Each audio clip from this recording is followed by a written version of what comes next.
Coming up next on the Passion Struck podcast. All of the derision and self-loathing that we expose ourselves to, we're almost expecting the world to respond with that in kind. Most survivors go through this process where they tell one or two or five people, and they experience such empathy and such love and such care, which is really a shock to the system because we've never afforded ourselves that grace. We've never afforded ourselves that acceptance and that love. Welcome to Passion Struck. Hi, I'm your host, John R. Miles, and on the show, we decipher the secrets, tips, and guidance of the world's most inspiring people and turn their wisdom into practical advice for you and those around you. Our mission is to help you unlock the power of intentionality so that you can become the best version of yourself. If you're new to the show, I offer advice and answer listener questions on Fridays. We have long-form interviews the rest of the week with guests ranging from astronauts to authors, CEOs, creators, innovators, scientists, military leaders, visionaries, and athletes.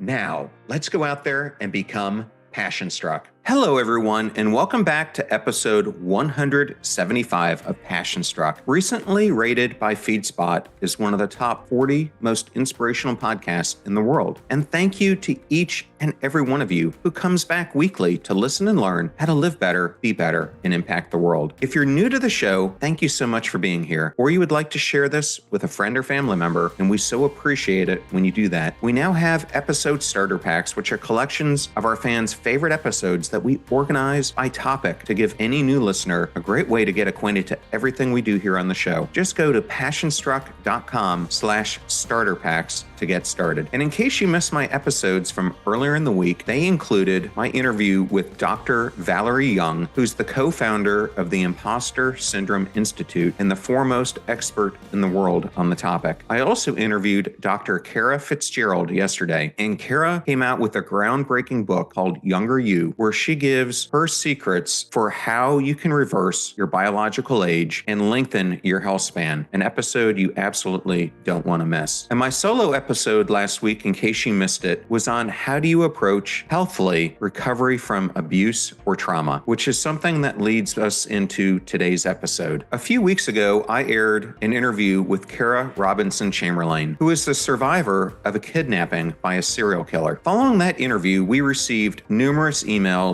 and reach outs across both the podcast and our social media channels. That led to the solo episode that I did last week. And also, I received a note from today's guest requesting to share his story on the Passion Struck podcast to bring more awareness to the topic of childhood abuse. I decided to replace my typical Momentum Friday episode with this interview. Now, let's talk about today's guest. Rabbi Avremi Zippel is the program director at the Chabad Lubavitch of Utah. Avremi and his wife Sheina founded Young Jewish Professionals of Utah, which has since grown to become the most prominent community of its kind in the state. In 2019, Avremi testified publicly about the decade of abuse he suffered at the hands of a family caregiver as part of the criminal proceedings against her. Believed to be the first Orthodox Rabbi to speak out on the matter, it has sparked a career in the advocacy space for Avremi, and he's become a sought-after speaker and mentor to communities around the world grappling with this topic, among other health-related issues. And in our interview, we discuss Avremi's childhood and growing up in an Orthodox Jewish family where he was homeschooled, how his caretaker entered his life and ultimately altered it forever. Avremi discusses when he was in his early 20s, watching Law and Order, where he first realized that he was a victim of child sexual abuse. We discuss how Avremi, bearing it for so many years, ultimately had devastating effects on his life. We then turned to the healing journey that he has been on, how he reported the incident to the police, the eventual trial, and what happened along with that trial, as well as its ultimate verdict. We examine how his life has changed since he became public with this incident, and his advice to others on how you overcome abuse and trauma and do it in a healthy way. I did want the audience to know that there is material in this episode that could be disturbing to some people and their children if they're in the background while they're listening to this. Thank you for choosing Passion Struck and choosing me to be your host and guide on your journey to creating an intentional life. Now, let that journey begin.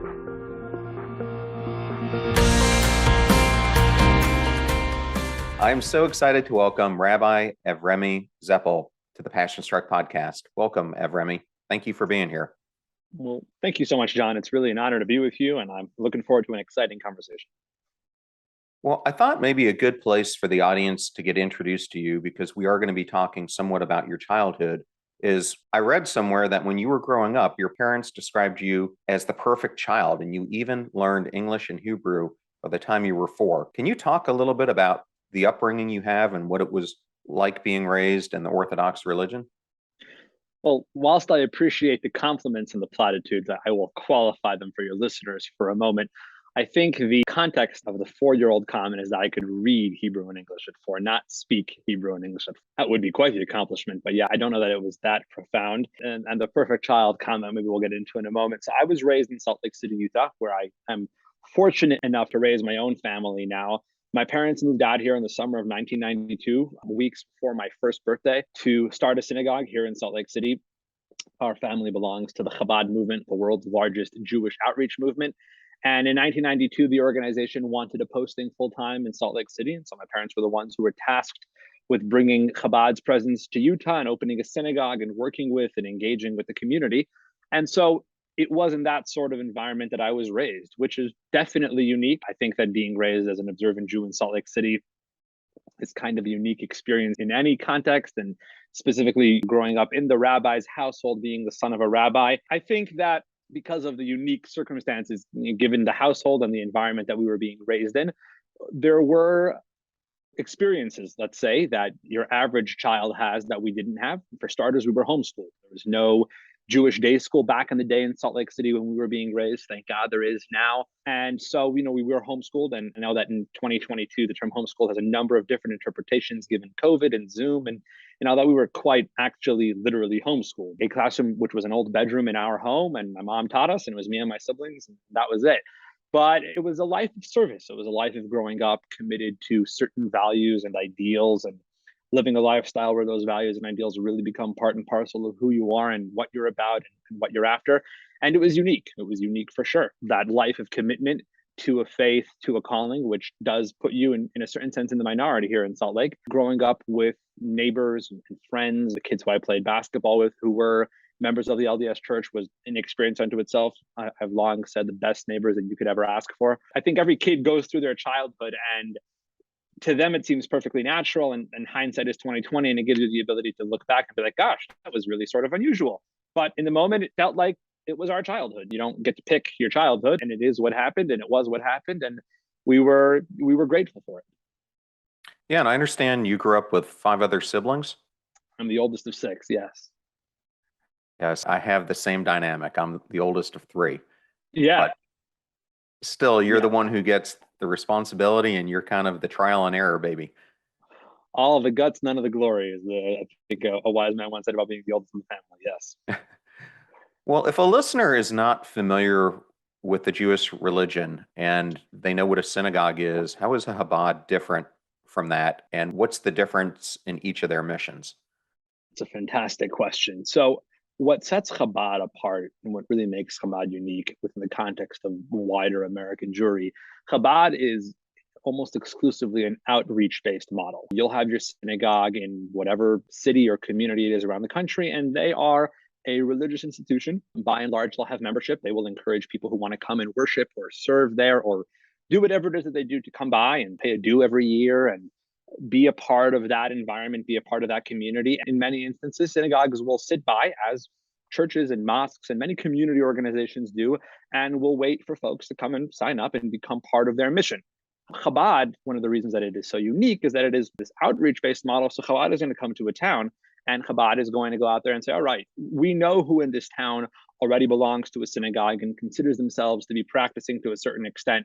Let's find everybody else. There's got to be dozens and hundreds and thousands of Jews living in any town across the United States, across the world, that is just full of Jews that aren't yet attending their local synagogue, or perhaps looking for something else, not yet found an environment that speaks to them. And we're going to go out there and we're going to find them in the places that you least expect.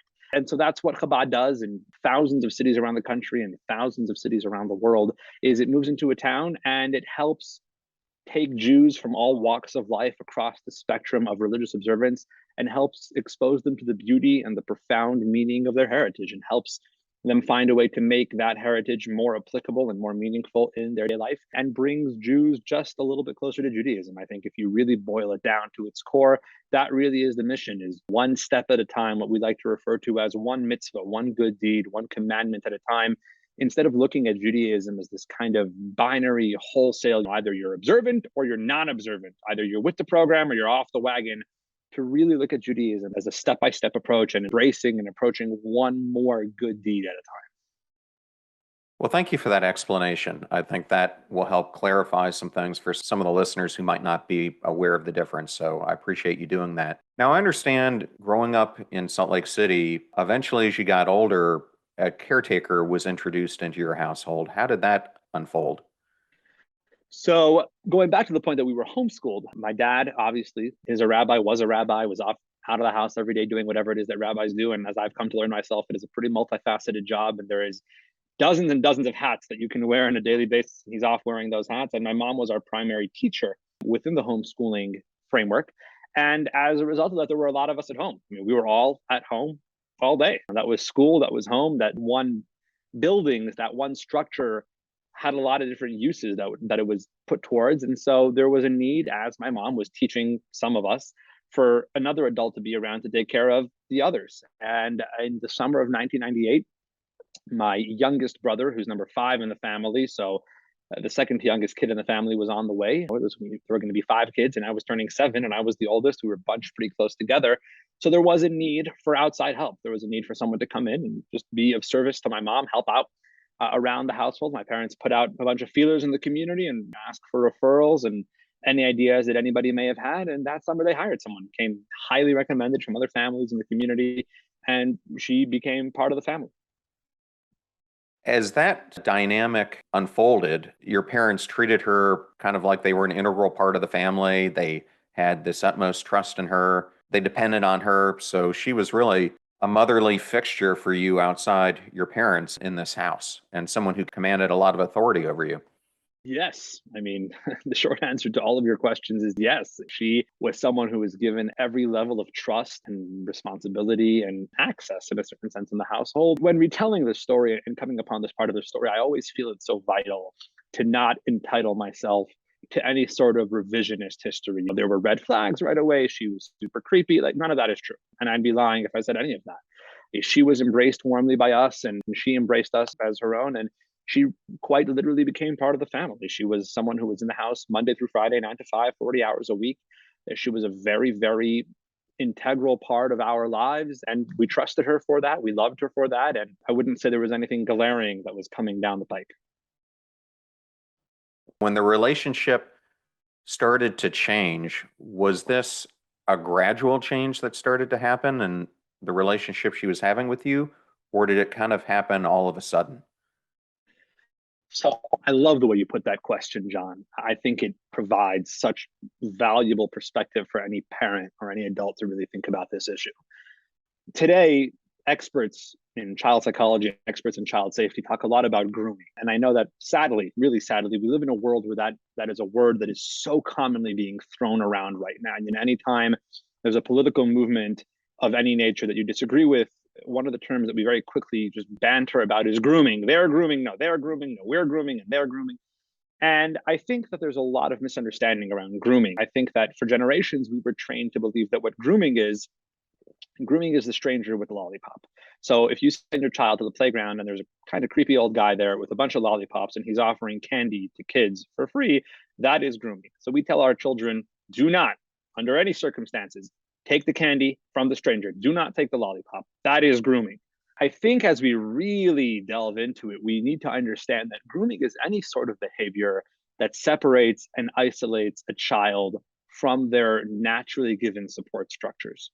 So if you have an adult in a child's life who creates any form of separation between the child and their parents, between the child and their siblings, by something as innocuous as telling them a secret. I'm going to tell you about a birthday party that we're planning, or something which is going to stay between me and you.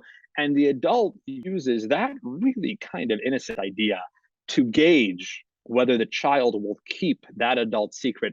That right there is grooming. And so I think that looking back, as I think about the incidents that really preceded where a real red line was crossed, there were definitely behaviors of grooming that our caregiver began to employ with me in terms of putting out little secrets out there, some sort of gray area behaviors that weren't glaringly wrong, but they were kind of wrong, and to see what putting a child in those sorts of environments does for the child. Do they go off and tell? Do they have the ability to keep it quiet? Those are grooming tactics. That is how you eventually cut a child off from the support systems. And so, absolutely, it was a slow and gradual buildup. Adults don't just show up one morning and decide to harm a kid. It really does happen against a backdrop of multiple incidents that lead up to it. Yes, well, growing up in a Catholic household where my grandparents would go to church every single day, we came up acknowledging the priests that were in our community as these utmost figureheads of our society in the church, which I'm sure being a rabbi carries much of the same thing in the Jewish religion. As I think back about what's happened with the Catholic Church and how many priests there have been who have abused boys along the way, there definitely is that same sense of grooming where you have this trust figure who everyone in the congregation holds to this incredibly high standard that when these things start happening, you, especially as a child victim, don't really even recognize that they're happening because you might even feel this person is taking special attention to me. They see that I'm different. They see that I'm special, things like that. And so as a youngster, you're probably not even comprehending what's going on. And I'm sure it was the same situation that you were going through.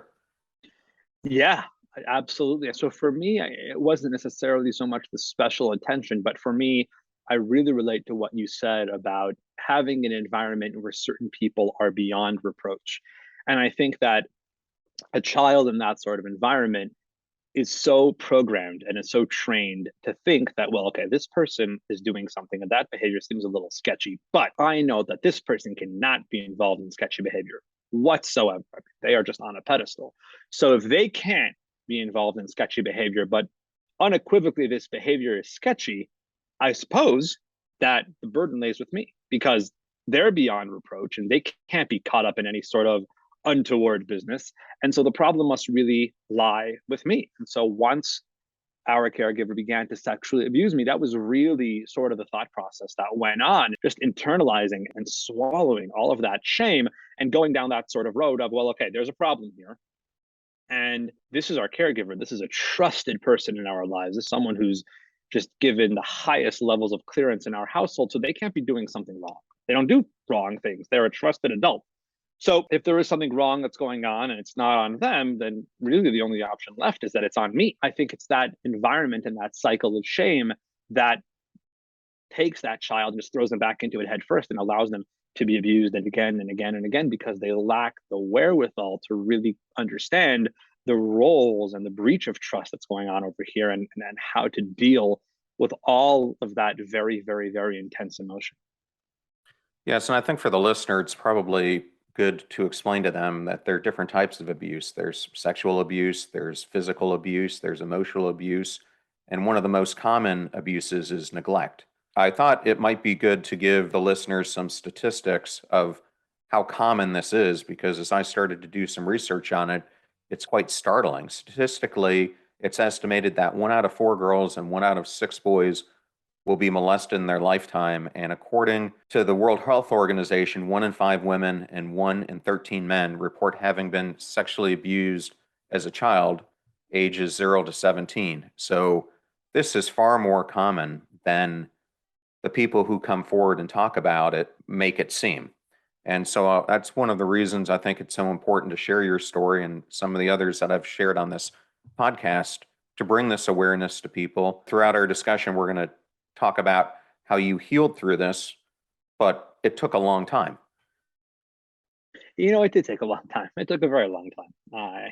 I'll jump to the end of the story, but I appreciate you bringing up those statistics, and they are as intense as you make them sound. And I think once you really kind of get down into those stats, you really begin to allow the magnitude of those numbers to wash over you. And I think that the way we're going to approach this as a society and the way we're going to deal with this and really begin to understand this, which I think is the only way to make those numbers really start to drastically drop, is to have an understanding about how common it is and what it means to be a survivor and what it means for our children or people we know to be survivors, should we understand that is inevitably part of their lives. I often think back to a fascinating anecdote that happened with my grandmother. And so my dad's mom, blessed memory, came over. She was from Europe. She lived in Europe until her final days. And when she was growing up 80 years ago in Europe, to be left-handed was a horrible blemish, as it were. If you showed up in school and you had tendencies to use your left hand, they would tie your left hand behind your back to teach you, to train you inevitably to write with your right hand, because lefties were considered, I don't know, just a problem. So my brother was born, number 3 in the family, and it turned out he was a lefty. And so everyone's trying to find out, where does he have any sort of left-handed tendencies from? So my mom calls her mother-in-law, my grandma, and says, hey, is anyone in the family left-handed? We found out my son is left-handed, and it's so random. And my grandma says, no one's left-handed. I mean, aside from my son, who's left-handed, but no one is left-handed. And my granddaughter is left-handed, but no one is left-handed. And kind of the message that she gives off is, being left-handed, no bueno. No one is left. I mean, my son and my granddaughter are, but we don't talk about that. There's a prosecutor that I know really, really well who tells it in the following words. She says, everyone thinks that lawyers are crooks, aside for the one lawyer they know. Everyone will kind of get in that position of, all lawyers are bad people, aside from my cousin. Such a good dude. He helps people and is straightforward and he's honest and he's not like all the other lawyers. And so I think that if we as a society think about this issue differently, no one I know has survived sexual abuse. No one I know would put themselves in in that sort of situation and would be susceptible to that sort of, are you kidding me? What does that say about the people I know if they've been through child sexual abuse? Aside for this one guy I know who's a darling guy and it wasn't his fault. And we think about it the same way. We place such a stigma around the issue and we pardon those that are closest to us in our own minds. We almost give them a pass. They're not lumped in with everybody else that we wouldn't even want to begin to talk about. I think that's where the change is. Yes, there are people out there that are sexually abused. It doesn't mean anything negative about their upbringing, about the choices they've made, about who they want to be as adults. And if we share that paradigm shift with young people, with the children that may be going through this now, we give them the ability to come forward and step forward and embrace who they are in their truest sense. And they don't have to go through years of trauma where they're grappling with and coping with that secret. If we change the way we all think about it, we're going to make the world so much of a better place for those that so desperately need it. Yes, and I think that's why it's so important to really not do this abuse blaming, which seems to at times go rampant, that people want to blame the victim instead of the abuser for the things that happen. And I know for people who have been abused, it's also an issue because they put self-blame on themselves. Did you ever feel that as this was transpiring or afterwards? I mean, I carried around blame for almost 2 decades until I came forward. We know it's been well documented that survivors of child sexual abuse are often referred to as the loneliest people in the world. The amount of pain and blame and guilt that they carry on themselves is almost unspeakable, the amount that they have to cope with. And as a result of that, they find more comfort in silence and in solace, because the way we have almost trained ourselves to perceive this issue in our own minds is how we expect the world around us to perceive the issue as well. In the event that we are tempted to come forward, all of the derision and self-loathing that we expose ourselves to, we're almost expecting the world to respond with that in kind. And I think for most survivors, go through this process where they tell 1 or 2 or 5 people and they experience such empathy and such love and such care, which is really a shock to the system because we've never afforded ourselves that grace. We've never afforded ourselves that acceptance and that love. And when we go through that, living in a headspace as we do, where we expect the whole world to react a certain way and they don't, that's for a lot of us the beginning of the healing process, is starting to imagine and entertain the thought of what the world around us would look like. That's the response that we were going to get. But I think that's what makes these situations really profoundly unique. If you had a friend who was mugged one night in an alleyway, this morning someone came over to our synagogue and they run a business down the block, and Friday afternoon in broad daylight, someone came by, took a rock, smashed the window of a car, and stole electronics that were in a bag under a seat. They had some sort of tracking device to figure out where there's Apple products, and they stole an iPad from that person's car. No one in the world is going to go to the owner of the car, the owner of the iPad, and be like, well, you're an idiot. You should not have left that in a bag under the seat. Like, she took every possible precaution. You have someone who's a victim of aggravated assault, of robbery. No one's going to be like, well, that's what happens when you walk outside when it's dark or light. You'll get robbed. And yet, we live in a world where it's so commonplace for survivors of sexual abuse and sexual assault to take so much blame on themselves. And it is somewhat of a reflection of the world we live in. And I think that's really where the work needs to get done, is to change that paradigm for survivors themselves and for the world around them, to allow them to be seen by the world around them, and most importantly, by themselves, for the beautiful, wholesome creatures they are. Yes, well, thank you for that. And I think it's such an important point.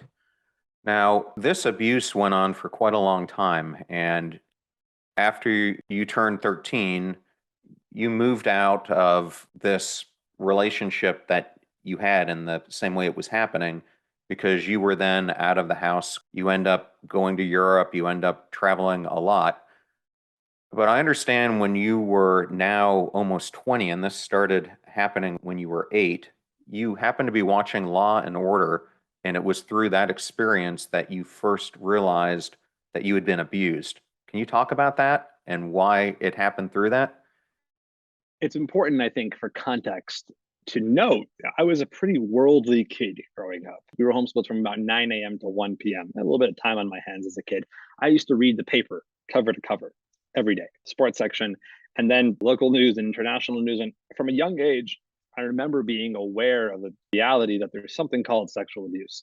There's a reality in this world that we live in of people who harm children for sexual purposes.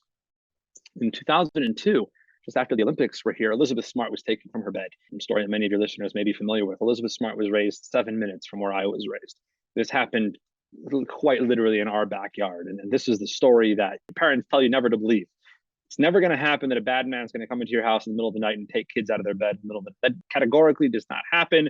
In the world that we live in, you're being ridiculous. Go back to sleep. And it happened in my backyard when I was a kid. Bad man went into someone's house in the middle of the night with a big knife and took someone out of their bed. So I live in a world where the reality of people who cause harm to children was a present one. And yet I never conceived it possible that those same words, that those same terms could be used about my life, for a number of reasons. Number one, I was a guy, and the person that was doing this to me was a woman. And in my mind, it was almost guaranteed that any sort of sexual violence was pretty much man to woman, not the other way around.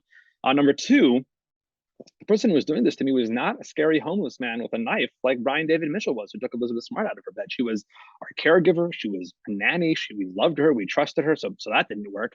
And most importantly, number three, there was no form of coercion in my story.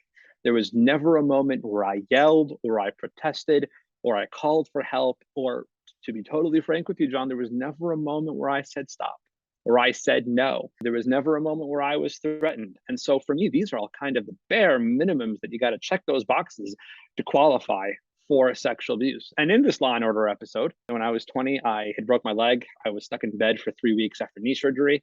And so I was binge watching. You got to pass the time somehow. I'd always loved true crime TV or procedural TV. And I'm watching this episode about this young man who's got a lot of issues in life. And there's this conversation in which his mom discloses to the police that this young boy had been sexually abused by his nanny growing up. And for me, kind of the switch goes off and you think to yourself, is that even possible? Is it possible? Law and Order, at the end of the day, it's fiction. It's TV. This is not real life stories. Is it actually possible that a young boy can be sexually abused by a caregiver, by a nanny, and like that actually checks the box of sexual abuse? And I had no idea. It planted a seed that day that I was going to let ferment for a while. And it took a number of years until I walked into a therapist's office and blurted out the question and wanted to find out if that was really what had happened to me or not. Well, I want to get to that in a second. The first question I wanted to ask before that is, in case someone's listening here and something like this has unfortunately happened to them and they're trying to bury it, which I think is one of the most common things that people try to do, is they're afraid to tell people about it. They feel ashamed about it, everything else. Here you are burying it. And at this point, you've been burying it for 12 years. I'm sure the burying process is, we're going to talk about, extended beyond that. But By the fact that you were burying it and at that point not dealing with it, what were the consequences that it brought upon you? I like the way you put that. If you try and bury a living item, it'll only fight back stronger.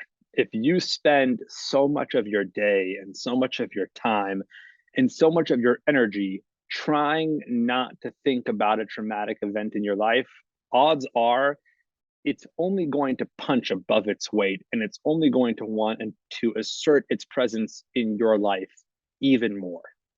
So not thinking about it and burying it, as you so correctly, it forced me to grapple with it every single day, because every single day I was making the choice that I'm not going to think about it and I'm not going to let it affect me. And if I would just move on with life, if I would just find ulterior fixes to an interior problem, I'll just be so much better off for it.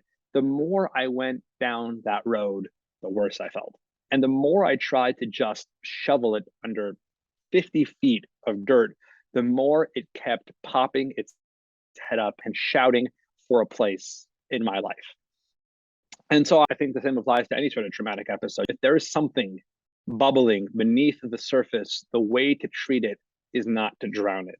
It's to pull it out, it's to take it into the light, it's to process it, it's to understand it, it's to figure out how it can be treated and why it needs to be treated and what it should be treated with. But ignoring it and burying it is certainly not the way to go. Yes, and I just wanted to talk about two other guests I've had on recently to highlight this point because I think a lot of times people hear a story like yours and say, why did he wait so long to deal with this or acknowledge it? And as you're well aware, I recently had Kara Robinson Chamberlain on the podcast who was kidnapped by a serial killer when she was 15, but she's now in her mid 30s and she's finally telling her story and putting it public. In our discussion, I remember she told me that for the longest time, she wanted to feel like she was so strong, like she could get through this on her own. And that strength turned out to be a huge weakness because what happened around her was everything else started to fall apart.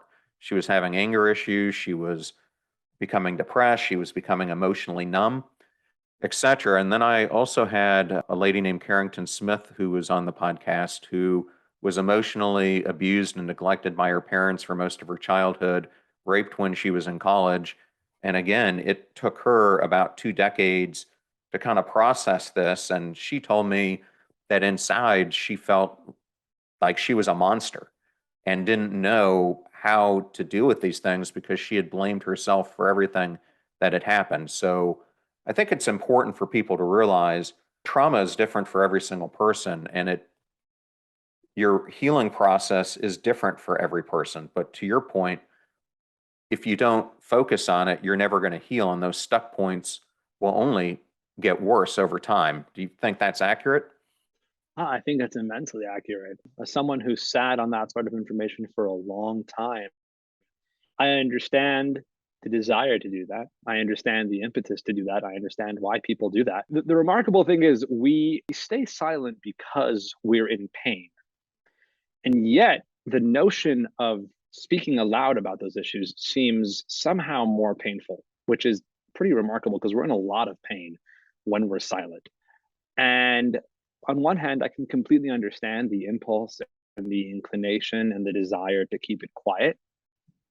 And on the other hand, I feel fortunate enough to be on the other side and to realize the value of sharing, the value of opening up to one person at a time. And I'm not speaking about shouting your story from the rooftops at this point, but going to seek professional help. For me, I live in a community where our community's mental health needs are something we're still learning about. And as such, there's a tremendous stigma around the word therapy. No one is really quite sure what therapy is, why therapy is helpful. And a lot of times I find it easiest to refer to it instead of go to therapy. Instead, I frame it as go get some sort of professional help. If you are in a situation which seems so daunting and so overwhelming, and it is controlling and crippling in many instances every facet of your life, what you should want to do is go and speak to someone who is outside the situation, who is a licensed professional and who can look at your situation and say, hey, it seems like these events from way back when are really, really bothering you, and they're really refusing to go away. And as a result of that, as you go through life with life's regular hiccups and life's regular speed bumps that many other people seem to not get as bogged down by, it's really affecting you and you're really struggling through those moments. Let's unpack together why it's not just that moment for you in that instant, but it's that moment viewed on the backdrop of a lifetime of your experiences.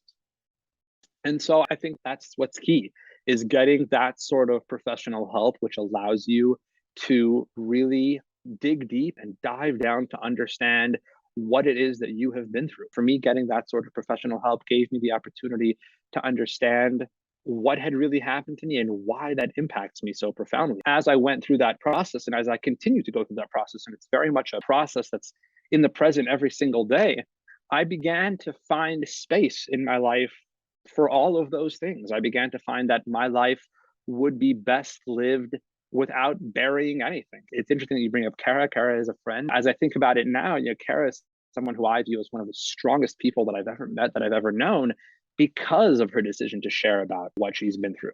And for so many of us, I think we all go through that same process where we figure the world will feel better about us if we have buried certain parts of us, without realizing that coming out and being open and being honest about so many of those realities really are our greatest strengths. Yes, I think that is such an important point. And I also wanted the audience to understand that it took you, even once you started to realize this within yourself, quite a long time to talk to anyone else about it. And as I understand it, you had gotten married and your wife and your parents started to see a change inside of you and couldn't understand what was going on. And they were the ones who were encouraging you to go seek some help. At that point, did any of them know what was the underlying cause for your pain and suffering? Not by a long shot. It's interesting because in that moment, when I went off to get that help, I came from a community. I come from an environment where, for the most part, we're pretty convinced that child sexual abuse doesn't happen in our communities. It's interesting. I was telling the story just a few days ago to somebody. My wife was asked, probably at this point several years ago, what it was like for me to disclose to her that I had been through a decade of child sexual abuse. And she shared, and the way she put it was so fascinating. She shared with the person who was asking that I could have told her that in the 22 years before I knew her, I had been an accomplished astronaut and had taken multiple trips to the sun. And in fact, I landed on the sun and I planted an American flag on the sun. That would have been less ridiculous to her than telling her that the man she was married to had been through a decade of this, because we were both operating in this headspace of this just doesn't happen in our communities. It doesn't happen in our environment. It's we don't want it to be true, so it's not. It's just not true. There was a lot of acclimating to that. There was a lot of having to normalize that and understand that and really make place for that in all of our lives, because before that conversation, it would have seemed absolutely ludicrous, completely out of the question, just not in the realm of the possibility at all. Well, I want to take that one step further. And I wanted to ask, why is it so uncommon? And you've kind of laid some foundation for this, but for sexual abuse to be not discussed openly in ultra Orthodox communities, and why is it even more unusual for a rabbi to come forward about this? That's a great question. I think that there's two prongs to it, and they're both somewhat related. I think that our community, like many, many, many insular communities, suffers from what we call the monster complex. The monster complex basically says that the only person who would do this sort of thing is scum, is the epitome of evil. Now, don't get me wrong, there are a lot of people that do this sort of thing that are scum and the epitome of evil. There are a lot of people that do this sort of thing who are confused, who are survivors themselves, who do these sorts of things for many sorts of reasons. And as such, when a child in insular community goes to leadership within that community and says, look, I was in school and this teacher touched me inappropriately, what we hear the child say is, look, I was in school and this teacher is a monster. You have a monster on your hands who's teaching second grade. When all the child is saying is, the teacher came and he did something inappropriate to me. It happened once. It feels super weird to me. I want to make sure it doesn't happen again. So between what the child is saying and what the leadership in that community is hearing, we have two completely different things. And the leadership goes and says, I'm sorry, it can't be that our second grade teacher is a monster because everyone loves him, but he's a great teacher. And the kids all want to be in his class and he's great and his wife loves him and everyone loves him. He can't be a monster. In the meantime, the child's not saying he's a monster. Child is not suggesting that he's some sort of reprehensible human being. Child is saying this is a damaged person who's been through a lot himself, likely, who has made that damage now generational and has passed that along to me, and he needs help. We are not saying that he needs to be thrown away for 150 years and throw away the key and send him off to Alcatraz. We're saying he needs help. We're not hearing that. And so as a result of that, a lot of these issues go undiagnosed in our communities because of our inability to really understand the nuance around these sorts of conversations. To exacerbate that problem, what makes it difficult for a rabbi to speak up about it is in the situations where enough people come forward for our community to take this seriously, we then view all of the survivors who have gone through these sorts of experiences as just rejects, right? Broken, irreparably harmed, just having been through traumatic experiences, which is true. And as a result of that, they are no good. And no one should ever know that they went through these experiences because then no one will love them and they'll never get married and they'll never lead productive lives. So much pity, so much sadness. They're no good. When the truth is they've gone through traumatic experiences, we can never downplay that. And the fact that they have gone through traumatic experiences does not, cannot, should not, and will not withhold them in any way, shape, or form from leading the most beautiful, amazing, and productive lives they could have ever imagined. And so it's interesting because when I told my story the first time, the reporter who wrote my story for the Deseret News used this sort of terminology that I was the first Orthodox rabbi to come forward about being sexually abused as a child. Now, I think she's right. I mean, I don't know. At the moment, I did not know of anybody else who had come forward publicly. In the 3.5 years that have elapsed since that article was printed, I have come to know hundreds of Orthodox rabbis that have been sexually abused as children. Now, at this point, a handful of them have also come forward publicly. Many of them have not.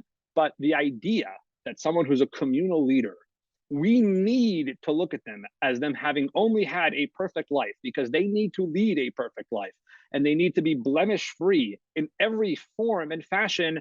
That is a myth that we need to bust. No one is perfect. Everyone is dealing with what they've been through. Having been through traumatic experiences as a child does not take away from you, again, in any way, shape, or form, the ability to lead the most incredible life that you could have ever imagined. Well, and speaking of the Jewish community, I understand that one of the reasons that you decided to come forward and tell your story was you happened to watch another prominent Jewish gymnast testifying about the abuse that she was going through. Why did that event trigger in you this, I guess, desire that you needed to bring this out to the open, etc.? Well, I like how you referred to Ali Reisman as another Jewish gymnast. I'm not sure if I'm the other one. My gymnastics are not quite what they used to be. For me, I think that example is so profound and it touches quite a bit on what we've been discussing throughout this conversation. I'm a pretty avid sports fan, have been for a very, very long time. I'm a long-suffering Utah Jazz fan. John, I know you're based out of Tampa Bay. You folks are winning another professional championship every 6 weeks, whether it's in baseball or in hockey or in football. You guys don't know what it means to struggle. I joke. When I was 21, the Penn State scandal broke. It had been uncovered that for years and years and years, the Penn State football program had effectively almost been a front for dozens and dozens and dozens of children to be harmed. There was legacy after legacy that was being tarnished by the story. And did Coach Paterno know, or he didn't know, and taking down statues. And it's a big to-do. It's a big story. And for me, what stood out most prominently in that story is the way the survivors in that story are portrayed. You look through every media filing that was happening in that story in real time. And to be fair, a number of those survivors have come forward with their face, with their name, and the most brave people you could imagine. But in the moment, the story is about the bad guys. The story is about Jerry Sandusky, and the story is about Joe Paterno. And the survivors, the people who have been through these sorts of experiences, are almost being left to your imagination as these nameless, faceless creatures who are banished to the shadows. And as a survivor, you read about this and you live through the story and you're like, I never want to come forward because I never want to be thought of in the same way as these poor young men who are just cowering in darkness. Fast forward a number of years, and then you have the USA Gymnastics story. And for me, what's so fundamentally different about the USA Gymnastics story, which I think absolutely changed the landscape of how we view this forevermore, is when you think about USA Gymnastics, you think less about the bad guy, Larry Nassar in this case, and you think about the incredible young women who came forward publicly in the moment and lent their face and their accomplishments and their achievements to the story. Ali Reisman and Jordan Weber, most of the gold medalists that have gone on to incredible glory for our country, Simone Biles, and hundreds of gymnasts that we'll never know who they are because they didn't make the national team and they didn't win medals. Not that that diminishes in any way from their experiences, but you have people that you can aspire to be like. And you can think to yourself, my gosh, here are people who have reached the pinnacle of life at the ripe old age of 21. They've won Olympic gold for their country. They're barely out of their teenage years, and they have their entire lives in front of them. For the rest of their lives, they'll be Olympic champions, and that'll be what defines them. And yet, they see no problem in coming forward and saying, you know what, these are my experiences. I'm not doing this for the publicity. I've got more publicity than I know what to do with. I'm doing this because I embrace the honesty, because I'm done living in the shadows, living a secret life, having to carry around my trauma in a backpack that no one should know about. This is me. This is me in the entirety of my experiences, warts and all. And if you don't like it, you can take a number, because the fact that this might make some people uncomfortable is not going to make me hide anymore. And so for me, Ali, reading her impact statement at Nassar's sentencing in January of 2018 and the entire saga that went through played a huge part in my deciding to report to law enforcement and everything that happened as a result of that. And when you did that, what was the reaction like from your parents and from your wife? Was this something that they initially supported, or were they afraid of the potential backlash that it could cause? I think that my parents and my wife viewed my reporting to law enforcement more or less through the same lens that I did, which was, to be honest, when I called law enforcement, it was, kind of, I checked that box. I talked with my therapist quite a bit about it, and I wanted to report because I felt it was the right thing to do. I'm going to do my part and I'm going to report and nothing will happen. And that's fine because I had to do what I had to do to fight for myself. And the repercussions of that report really are less important than the decision to go ahead and do it. And so I don't think anybody in my corner, myself included, myself primarily, foresaw anything coming about as a result of that report. I did it, I felt good about myself, and that's what matters.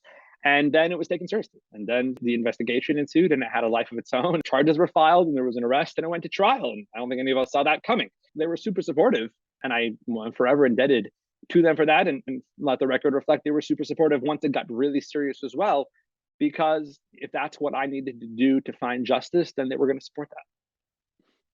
Yeah, and I just have to ask, what was it like to be in that courtroom and to face your abuser? It must have been very difficult for you.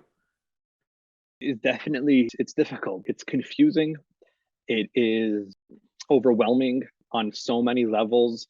We sadly live in a system in which our criminal justice system has turned very combative, in the sense that it feels less of a search for the truth and more like a fight to the death. We will do our best to tear you down, and you will do our best to tear them down, and whoever gets torn down first loses, and whoever survives wins, as opposed to just being a search for truth and a search for accountability. I think it's important that your listeners know, like many survivors, I wasn't looking for some sort of punitive punishment. I wasn't looking for pain and suffering and tragedy. I wanted accountability. I gladly signed off on the district attorney offering a plea deal that would require my abuser to plead guilty to harming me in the circumstances that harm came about. I wanted acceptance. I did not need a lengthy jail sentence. I just wanted accountability.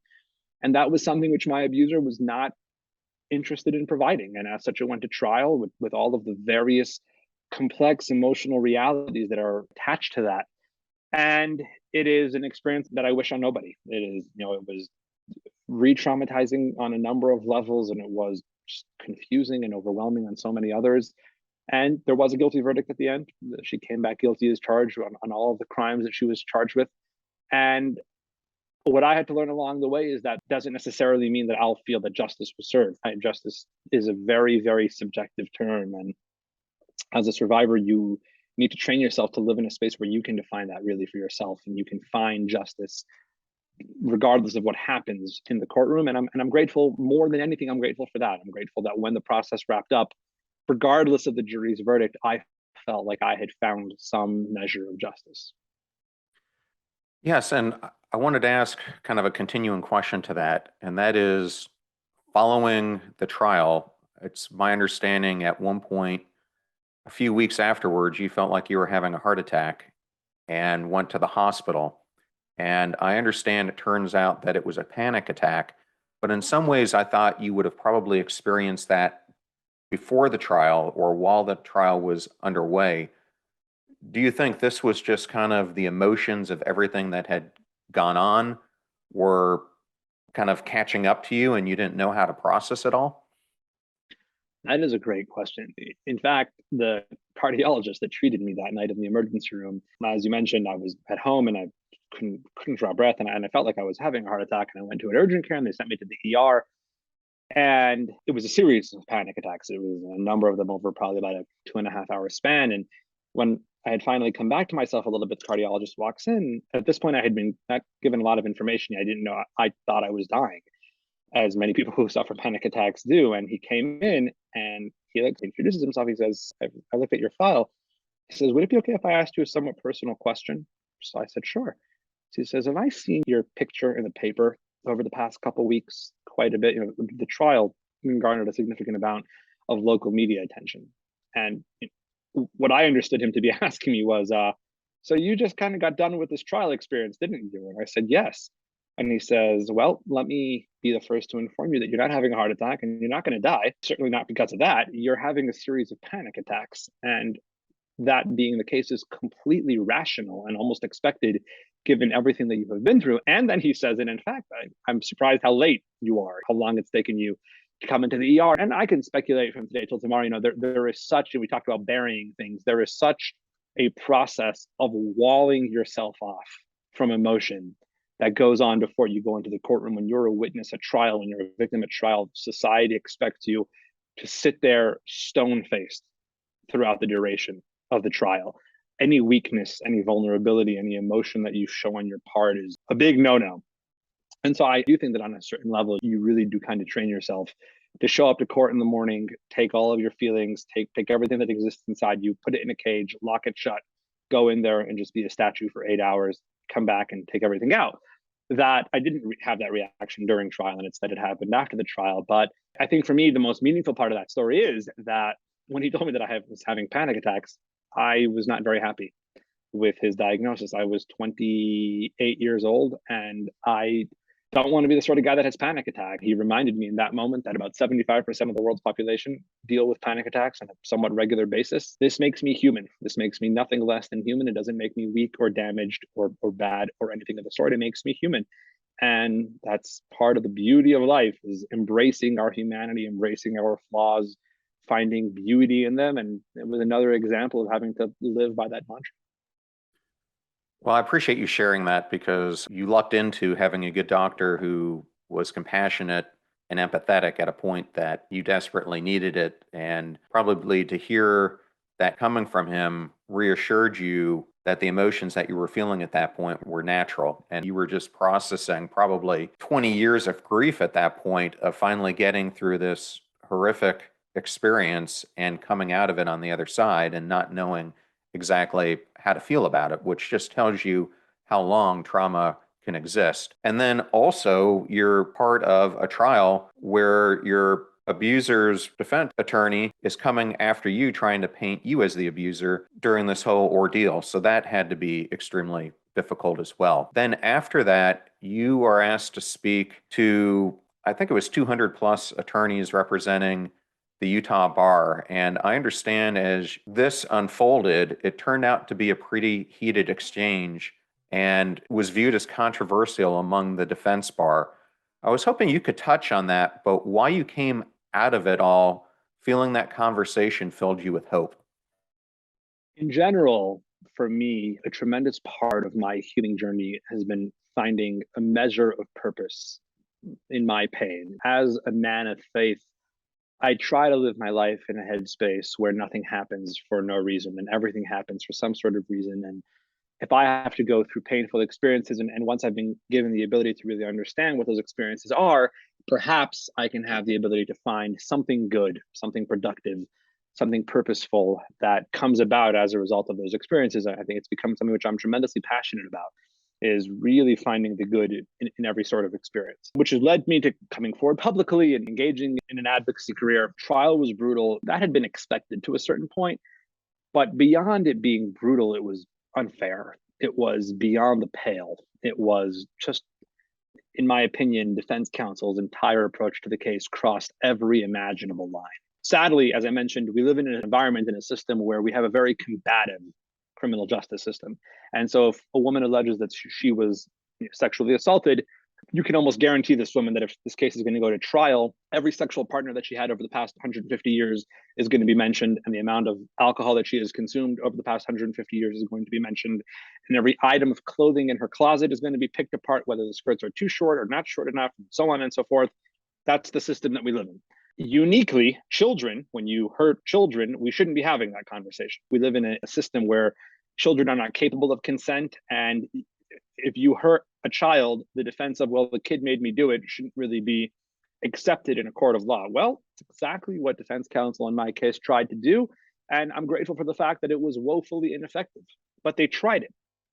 They tried it, and I think that in a large part, that's why I ended up in the emergency room a couple of weeks later with a series of panic attacks. Every bad thought that I had had about myself for 20 years to that point, every measure of pain and blame and guilt that I'm living through is completely manifested and acted out in a courtroom. And you have a defense attorney who is verbalizing the worst of my thoughts. It's all my fault. She's blameless. It's not her fault. It's all on you. Now, I'm grateful for the fact that I have a strong support system and I was able to come out of that. And I know there's a lot of people who go through the criminal justice system that don't.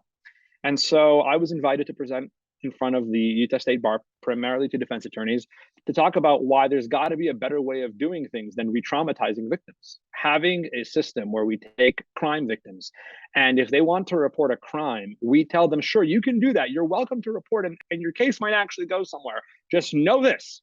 If it does, all of your worst nightmares will be acted out in person to the fullest, guaranteed.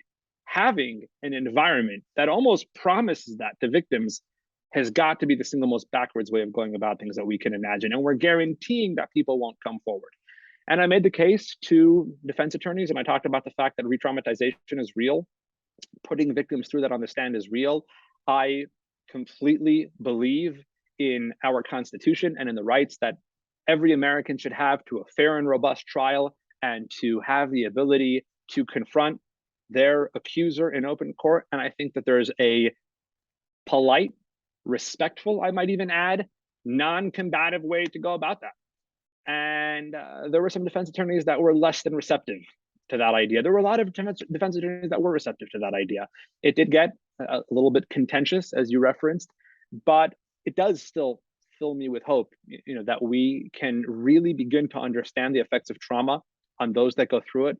We can really begin to understand that re-traumatization is a real thing, that it has real effects on real people, and we can all work together to construct a system that is respectful and understanding of people and their needs across the spectrum. And it is a goal and a dream and a utopia that I hope for on a regular basis, and one that I fight for every single day. Well, I think it's important here for me to just say that whichever way abuse happens, the bottom line is it is not the victim's fault. Abuse is an intentional choice that the abuser chooses to take against the victim. And I think that's how we need to view it. And oftentimes we want to come at it all different angles. To me, that's the simplest way you've got to look at this. It should be. I agree with you. And it pains me that we're still trying to figure that out. It really does. And I think that a reality which is manifest on a number of levels, whether it's inside the courtroom or inside the boardroom or inside any other room that exists in our environment. To draw a really pertinent point, we're about 24 hours removed from Deshaun Watson being suspended for 6 games for, I believe it's at this point 24 women, bringing civil claims of sexual harassment against him. I think that we need to realize the subconscious effect of certain messages that we send or that we receive or that we pick up on, and how those messages are understood in the wider world that we live in.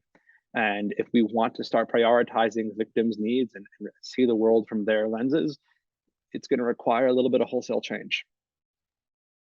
Yes, I would say just a tad. I wanted to ask you just a couple more questions specifically to get some of your advice so that the audience can hear it, because I think it's very important. First question is, how can survivors be resilient, successful, and strong following this traumatic situation? I think the most important thing that a survivor can do is to tap into the fact of how resilient, successful, and strong they already are. For me, so much of my journey has been having the ability to look at how far I've come, to be grateful for that, and to want to inspire others to make that same realization and recognition about themselves. Bravery is something which is manifest in a number of different forms. I think that there are a lot of people out there that we look at as being uniquely qualified to be brave, when we sometimes don't realize that what we are doing, the life that we are living, the path that we have decided to go down, in somebody else's eyes might be the bravest and strongest choice known to mankind. And so I think that for a survivor to want to go down a path, resiliency, strength, and success, so much of that begins with having the grace and the acceptance to realize how incredibly strong they are already. I'll get calls from random people who will say, Rabbi, I came across your story on social media. I heard you on a podcast, and I want to let you know, and they'll begin to list off what's happened to them in their lives. And they'll end up and say, but I don't know how you're so brave, and I don't know how you're so strong, and I don't know how you've done what you've done.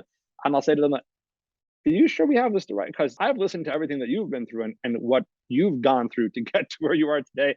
And I think you're incredibly brave and you're incredibly strong, and God knows how you get yourself out of bed every morning. And so I think that it's important that survivors are mindful of that the ability that you have to be here today, to want to continue to fight, to be inspired to continue to fight, shows on remarkable resiliency and strength and success, and just really need to tap into that. The other thing I wanted to ask is, what happens to the mind of a person, especially an adolescent like you were, when this trauma is occurring and afterwards? I'm not a scientist, but scientists will tell you. I would encourage many survivors, their loved ones, whoever really wants to get a grip on what it actually means to go through these experiences, to read The Body Keeps the Score by Dr. Bessel van der Kolk, just incredibly pioneering work in the realm of trauma, who shares the scientific research that's done that for many trauma survivors, quite literally new pathways develop in their brain. It has a real, tangible, physical effect on people, and it affects them in every facet of their lives, in their ability to do anything and everything throughout their lives. It's important to understand that. It's important to understand the weight of what you've been through, because in my opinion, really having the ability to move on and move forward can only happen with a proper understanding of what's gotten you until today, what you've been through until this day. And so what happens is your perceptions of so many human realities is warped tremendously. You have a really poor self-image. The way you see the world across so many perspectives becomes just really irrevocably changed until you can go back and change that properly. And I encourage survivors to really dig down to the bottom of what happened to them. And by understanding what happened to them, can they understand what they need to do moving forward? Yes, because it can also cause psychotic disorders, obviously anxiety, depression, PTSD. It can Eating cause eating disorders, disorders, yes, yeah, all yeah, kinds of things. absolutely. So the last thing I wanted to ask is, if there's someone who's listening to this podcast right now and they're experiencing some form of abuse, what would be your recommendation on some do's and don'ts on how they should approach it? Do not compare your life's journey to a single other living being on the face of the earth. Healing is not linear, recovery is not linear. The way somebody else did something works profoundly for them, and that has little to no bearing on you. The way they did it worked for them doesn't mean it's going to work for you. Likely, it won't work for you the same way it worked for them. Do take things at your own pace. Do afford yourself a tremendous amount of love and grace and self-acceptance along that journey. Do keep an open mind. Do be prepared to learn about yourself and learn how to love yourself on a level that has seemed just incredibly unattainable until this moment. Do not have unrealistic expectations. Do learn how to use the power of language. Stay away from words like never and always, and learn to fight one day at a time. Learn to become a little bit better than the day before. Learn to handle setbacks. Do not ever operate under the premise that you're going to do X or read Y or take Z and be healed forever. Really learn the power of language, learn about the way that your trauma affects you and how you're going to cope with that, how you're going to process that, what the expectations you're going to set up for yourself are. Learn that recovery is basically a game of slides and ladders. Recovery is going to have 2 really good days and then 3 even better days and then 2 good days and so on and so forth. And that's going to be your life's journey for the rest of it. You're going to step into that. You're going to make it uniquely your own. You're going to heal. You are not going to learn that much that's new about you. You're going to learn about incredible reserves of strength and fortitude and beauty and the ability to overcome adversity that have been inside you and with you every single day of your life and will continue to do so. And you're going to find that often the most fulfilling path that's before you in life is the path that you never expected. The way you had seen your life playing out and the way it's actually going to play out might be 2 very, very different things. And just because it's not exactly what you had in mind from the outset doesn't mean that it doesn't have the ability to be the most rewarding, fulfilling, and incredible version of your life that you can imagine. Well, and I know you're an aspiring writer. I think you have 25,000 words written of your manuscript already. We're at 40. We're getting there, John. There's a finish line in sight. Well, I wanted to ask, when someone eventually reads that book or they hear your story, what is the biggest takeaway that you want that reader or listener to get about it? I love that question. I think that question really does pertain to everybody, right? Not just survivors of child sexual abuse, not people who are involved in that landscape. I think it applies to everybody. And that is, at times, the most helpful thing that you can do for yourself is to sit back or stand back and allow something larger than yourself to do what it needs to do for you to lead the best life that you can imagine. And if you're a person of faith, call that God. And if you're not a person of faith, call that your higher power, call that the universe, call that whatever it is. There is something out there that each and every one of us can accomplish in the most unique and incredible way that is so profoundly and personally ours and nobody else's. And I think each and every one of us is passionate about that. We all want to do our thing in this world. And at times, finding that thing is going to be in the place that you least expect it, in the place where you never thought to look. That doesn't take it away from being the most incredible thing that you can accomplish in this world. And at times, you have to allow yourself to live a life that is not remotely what you expected. Allow God to pave that road ahead of you and go on to lead the life that He has for you that will be far beyond any of your imaginations or expectations. Well, what a beautiful answer. And if the audience members would like to learn more about you, what is a great way for them to do that? I'm pretty approachable on social media. I'm at Utah Rabbi across all major platforms, Instagram, Twitter, LinkedIn, not on TikTok, not really. I feel like that's a rabbit hole that I'm not going to go down at this moment, but reach out online anytime. I love working with survivors in a one-on-one capacity, love taking questions from people, and would love to be in touch. Avremi, thank you so much for being on the podcast and being not only vulnerable and authentic, but so brave about sharing your experience in the hope that you can help so many other people who are victims of these terrible situations. Thank you, John. I appreciate that. And thank you for having me. That was an extremely impactful interview with Rabbi Avremi Zippel. And I wanted to thank Avremi for reaching out to us and giving us the honor of sharing his story on the podcast. Links to all things Avremi will be in the show notes on passionstruck.com. Videos are on YouTube at John R. Miles. Advertiser deals and discount codes are in one convenient location at passionstruck.com/deals. Please consider supporting those who support the show and make it free for our listeners. I'm at John R. Miles, both on Twitter and Instagram, and you can also find me on LinkedIn. And if you want to know how I book all these amazing guests, it's because of my network. Go out there and build yours before you need it. And similar to Avremi, the majority of the guests who've appeared on this show subscribe to it and provide their suggestions for guests and topics. Please join us. You will be in great company. You're about to hear a preview of the Passion Struck podcast interview I did with Dr. Ayelet Fishback, an award-winning psychologist at the University of Chicago Booth School of Business and the past president of the Society of the Science of Motivation. We discuss her new, groundbreaking, and best-selling book, Get It Done: Surprising Lessons from the Science of Motivation.